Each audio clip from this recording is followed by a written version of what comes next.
Donc c'est une guerre qu'on va oublier. Ben, on se dit que nous, il ne faut peut-être pas oublier cette guerre. Donc on a fait des lectures. Ils vont vous lire des textes de gens qui ont vécu cette guerre, d'accord, qui avaient une petite dizaine d'années de plus que vous. Ils vont vous lire une lettre en anglais, une traduction de lettres en anglais, allemand et français. On va vous montrer quelques extraits de films d'un long dimanche de fiançailles et de Jacques Prizot. Et puis on va vous montrer une œuvre d'art d'un peintre allemand qui a peint sur cette guerre. Voilà. Je vous demanderai d'être bien silencieux. Et si on a le temps, on pourrait peut-être poser des questions là. Merci.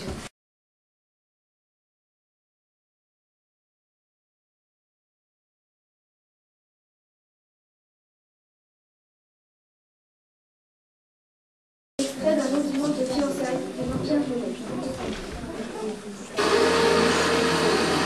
Je pris de commencer des images du français. D'abord, il guidait les soldats lorsqu'ils étaient envoyés au front. Ces dernières étaient ensevelies sous la boue et très inconfortables. Un homme allume sa cigarette grâce à l'une des rares lanternes qui se trouvaient dans ces labyrinthes boueux.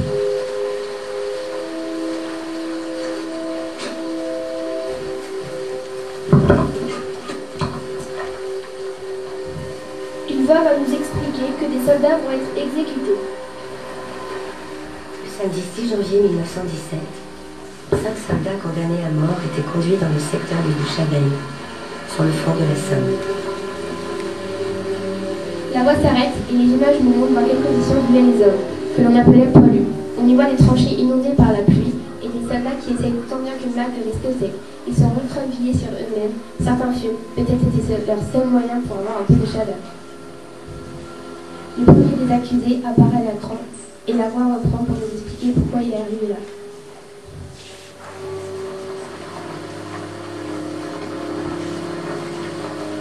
Le premier, jadis aventureux et gai, portait à son cou le matricule 2124 d'un bureau de recrutement de la Seine.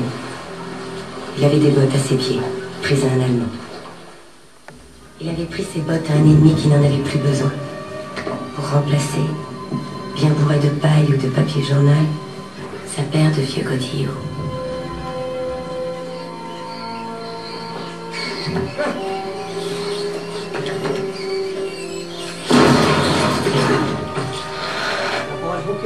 Le soldat Il était passé en conseil de guerre pour mutilation volontaire. On avait trouvé des traces de poudre sur sa main blessée.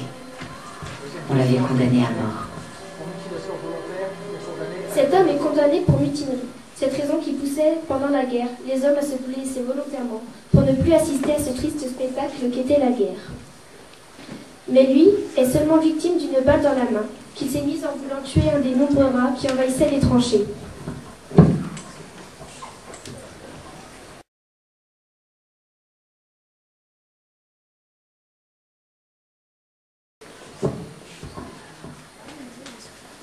Ach, lieber Vater, Mutter und Louise, was haben wir in den letzten Tagen nicht erlebt?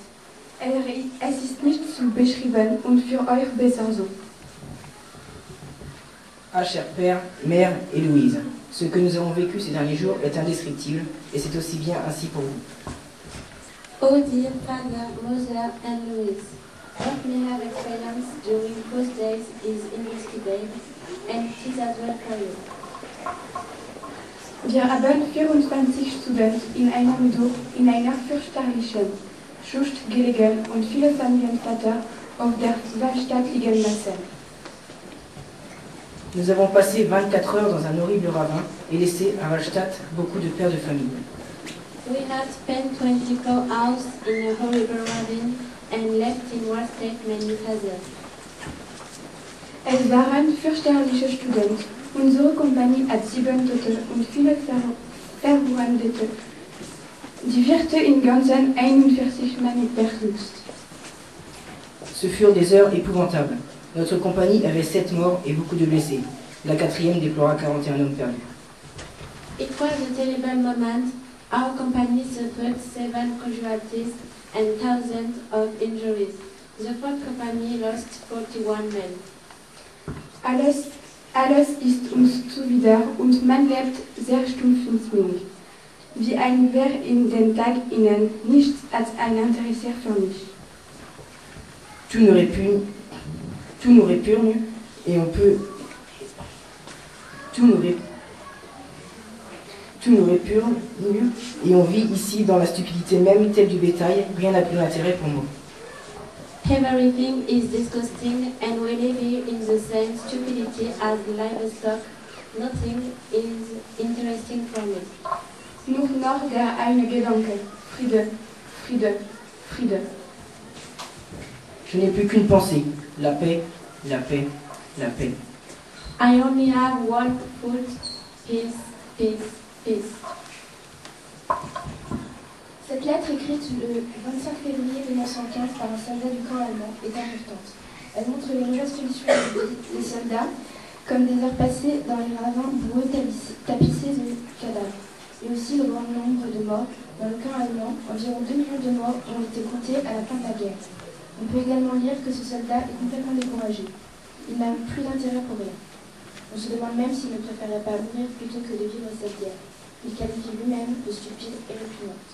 La seule chose à laquelle il pense, c'est la paix. Et il n'est même pas sûr d'être encore là pour la voir. Car il dit que cette guerre est longue, et il ne sait pas encore qu'elle va encore durer plus de 3 ans et demi.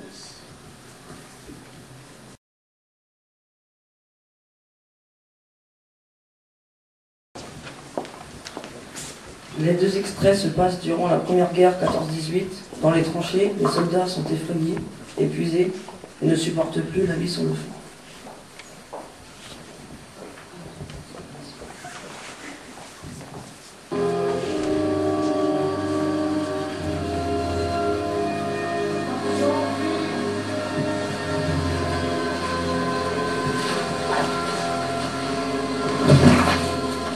Le deuxième soldat était le 4077, d'un autre bureau de la Seine. Il était soudeur au chemin de fer de l'État, à Bagneux. Il s'appelait Francis Guignard. On l'appelait Sissou. Il savait que les pauvres font de leurs mains les canons pour se faire tuer, et que ce sont les riches qui les vendent.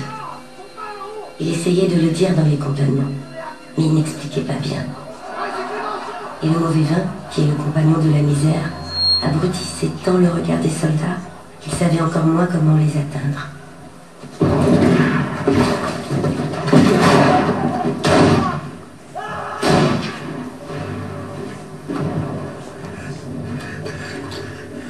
Das ist kein Problem. Ich wollte so nichts machen. Kein Problem.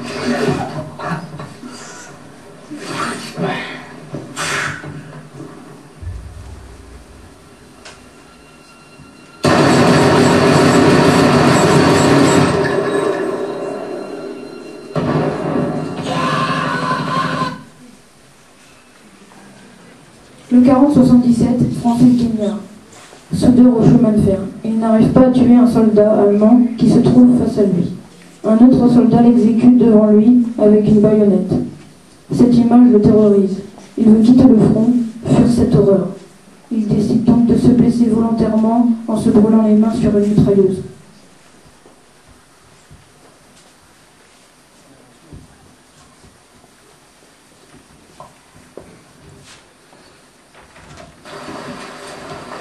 Le cinquième était un bleuet, sobriquet de la classe 17.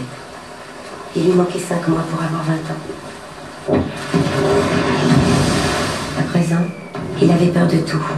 Des canons français qui tirent trop court, du vent annonciateur des gaz, des nettoyeurs de tranchées, des exécutions pour l'exemple. Pourtant, il n'était pas le même avant la tuerie. Il était tout le contraire, bravant la tempête quand il portait secours aux gardiens des phares de pleine mer.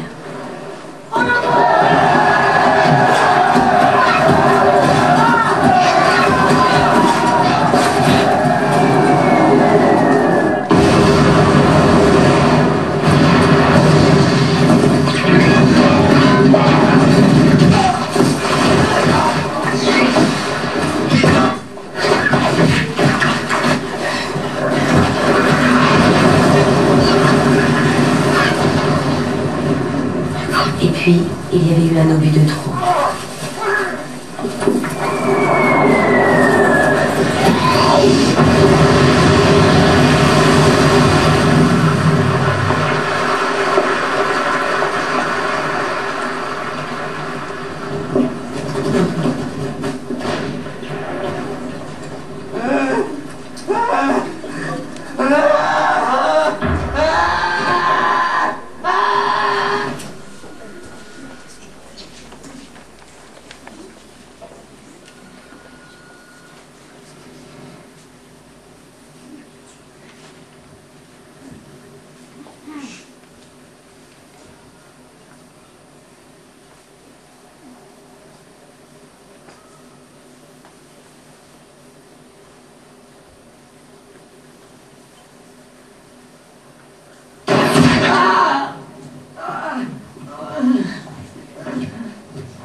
Eh ben, Bleuet, tu vas la voir, ta fiancée, t'as gagné ton ticket.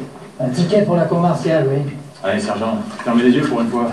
Il en a déjà assez bavé comme ça, non? Il risque d'être fusillé, quoi. Merde, soyez humain pour une fois. Fermez-la. Allez, sergent, quoi, là? Sergent, fermez-la.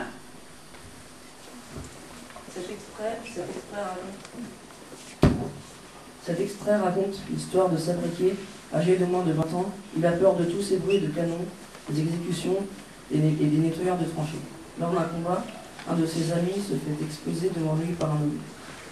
Il n'a rien pu faire et se retrouve couvert de chair humaine. Cette scène l'a traumatisé.